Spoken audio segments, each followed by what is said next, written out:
Merci. Bonjour à tous. Du coup, il faut que je prenne la petite manette. Ça ne marche pas. On va essayer. Je sais pas si elle marche. Ouais. Je sais pas, Je sais essayer, pas. sinon c'est ma collègue qui passera les slides. Ça marche? Faut appuyer qu'une seule fois. On va faire comme ça. Viser l'ordinateur. Alors déjà, qui suis-je?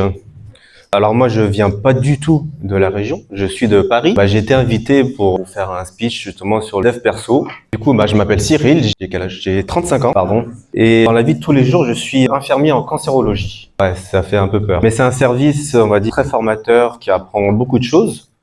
Ça fait 12 ans que je fais ça. Et on va dire, pour tenir 12 ans dans un service de cancéro, il faut en avoir dans la tête, dans le sens où il faut avoir quand même un mental d'acier. Pas toujours facile de finir une journée ou de commencer une journée avec toutes sortes de patients qui ont des leucémies, des myélome, des lymphomes. C'est des choses qui font un peu peur, mais malheureusement, c'est la vie. Surtout quand, des fois, les patients sont très jeunes. J'ai déjà eu des patients qui ont eu 19 ans avec une leucémie, donc c'est vraiment moche de commencer la vie comme ça. Et c'est pas une finalité en soi. Et ces 12 ans de travail en cancérologie, j'ai appris beaucoup de choses. J'ai la vision de ma vie qui a un peu changé. C'est vrai qu'on se prend beaucoup la tête pour non, pour des petites choses, des broutilles. Et quand on voit que certaines personnes, par exemple, faisaient leur vie tranquillement et du jour au lendemain, on leur annonce un cancer, ça bouleverse vraiment tous les plans de la vie. Et un jour, j'ai été confronté à un patient à qui on a lancé une leucémie. Il avait la soixantaine d'années, donc il était quand même assez jeune. Et la première chose qu'il m'a dit, c'est j'ai pas vécu. J'ai pas vécu dans le sens où il a passé son temps, a beaucoup travaillé pour lui, pour sa famille. Il a pas pris le temps de prendre le temps. Justement, on se dit souvent, j'ai pas le temps. C'est juste on le prend pas assez et de bonne manière. Du coup, j'ai décidé d'écrire un livre qui s'appelle Comment redevenir le héros de sa vie. Pourquoi? Parce que souvent, on va dire, on est formaté par la famille, par la société, plein de choses. Souvent, très souvent, on s'oublie et on ne sait pas vraiment ce qu'on veut de notre vie. Et c'est vraiment la chose qui est pour moi le plus importante dans la vie, c'est vraiment être soi-même. On n'a qu'une vie, faut en profiter, mais en même temps, dans une vie, on peut vivre plusieurs vies. Aller à droite, à gauche, voyager, aller en Australie, à Paris, à New York, être opticien, DJ, rappeur, boulanger. On peut faire plein de choses, mais c'est vrai que souvent on nous demande de prendre un chemin. Comme on disait tout à l'heure, on a des rails, il faut aller tout droit. Rien n'empêche il y a un point à droite, ce qui se passe. C'est toujours bien et ça fait de l'expérience. Donc, comment redevenir le héros de sa vie? J'ai mis comment redevenir ou devenir. Parce que souvent, quand on était enfant, on était tous chacun le héros. Très souvent, quand j'étais enfant, aujourd'hui, je vous l'avoue, je prends un peu pour Superman. J'ai pas honte, hein, mais c'est ma façon de voir les choses. On est tous le héros de sa vie et si quelqu'un doit nous sauver, d'abord, c'est nous-mêmes. Comment j'ai pris la décision d'écrire ce livre? C'était totalement un hasard. Commencé c'était en quelle année? En septembre plutôt 2024, j'ai eu l'idée en étant sur la plage, Martinique, au soleil avec ma copine. Je lisais déjà moi beaucoup de dev perso. Et j'ai vraiment eu l'idée de dire si j'écrivais un livre. Du coup, je lui ai dit, bien sûr, elle m'a un peu toisé, elle m'a mal regardé, elle m'a dit encore une idée farfelue de celui-là. Et elle m'a dit ouais, vas-y. Mais vraiment, j'ai eu l'idée en tête, elle m'est restée en tête. J'ai vraiment pris la décision de me dire là, j'ai une idée, il faut y aller. Et une image que j'aime beaucoup, une petite chenille qui voit un papillon, qui lui dit que tu as changé, tu as pris quoi? Des décisions. C'est avec des décisions qu'on décide de changer une vie. On a beaucoup d'idées, mais avoir plein d'idées, ça change pas forcément la vie. Il faut prendre des décisions et il faut se bouger les fesses, en restant poli, qui permet de changer de vie.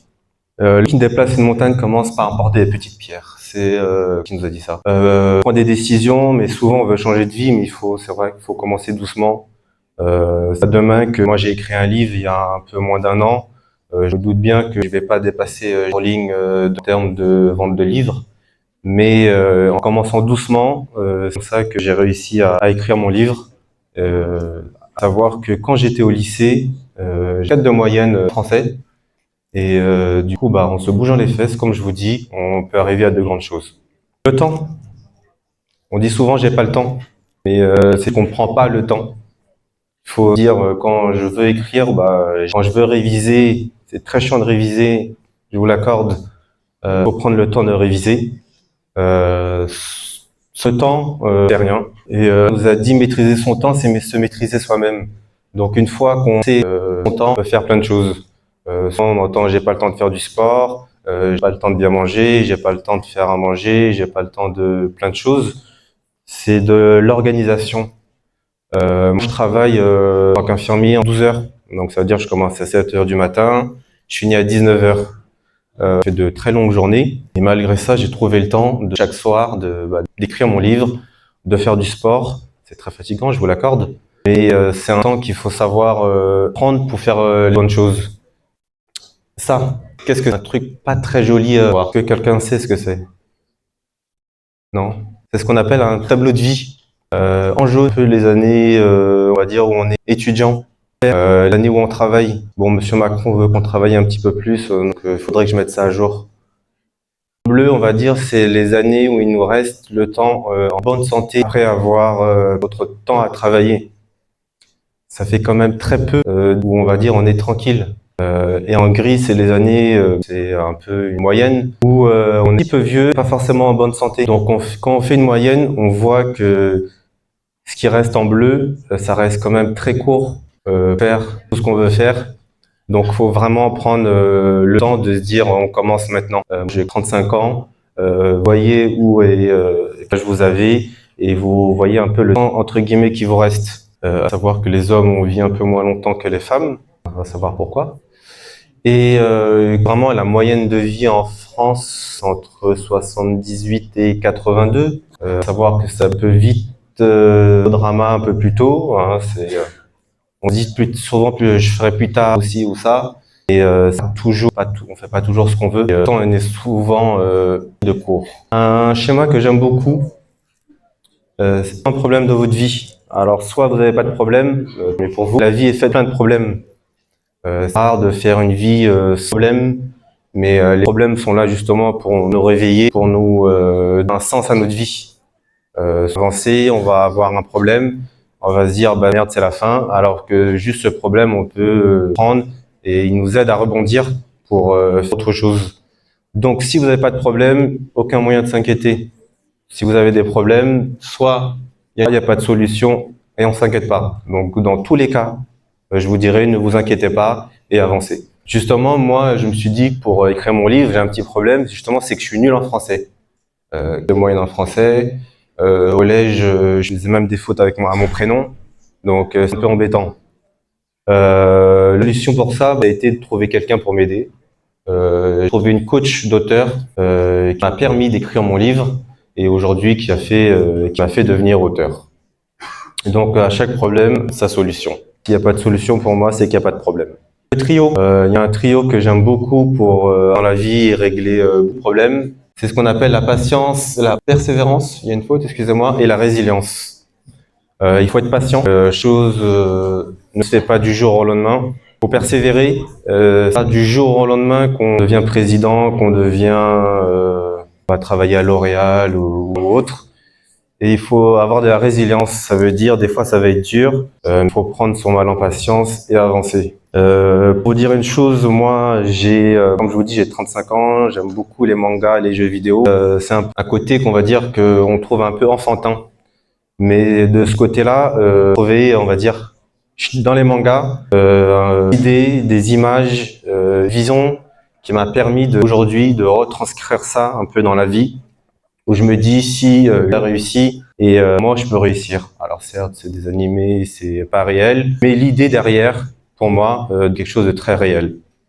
Donc avec que j'aime beaucoup Naruto. Merci. Voilà. Donc animé bientôt ouais, 28 ans, un peu plus. On va dire un enfant un peu mis à l'écart, son passé était totalement innocent et qui a voulu être un peu le chef du village, donc un peu le président on va dire.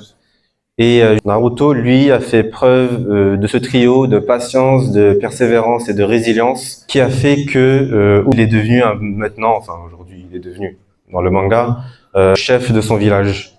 Donc c'est très imagé, mais c'est vraiment, on va dire, qui m'a aidé aussi de me dire, là, je suis fatigué, allez, on persévère, écrit. Et il m'a aussi aidé, par exemple, dans le sens où je fais de l'athlétisme, les entraînements sont parfois assez compliqués. très difficile. Tout bête, en pensant à Naruto, je me suis dit, on tient et life. Je voudrais vous parler de ce qu'on appelle l'ikigai. C'est un terme japonais. Vous aurez compris, j'aime beaucoup tout ce qui est japonais. L'ikigai, c'est quoi? La raison de vivre. Souvent, on cherche notre raison de vivre. Bon, il y avait une image, mais ça n'a pas marché, c'est pas grave. En vrai, l'ikigai, c'est ce qui nous rejoint, enfin ce qui rejoint ce qu'on aime, pourquoi on est bon, ce que le monde a besoin et ce pourquoi on pourrait être payé. Donc c'est vraiment, on va dire, 4 unités qui nous permet aujourd'hui d'avoir notre raison de vivre.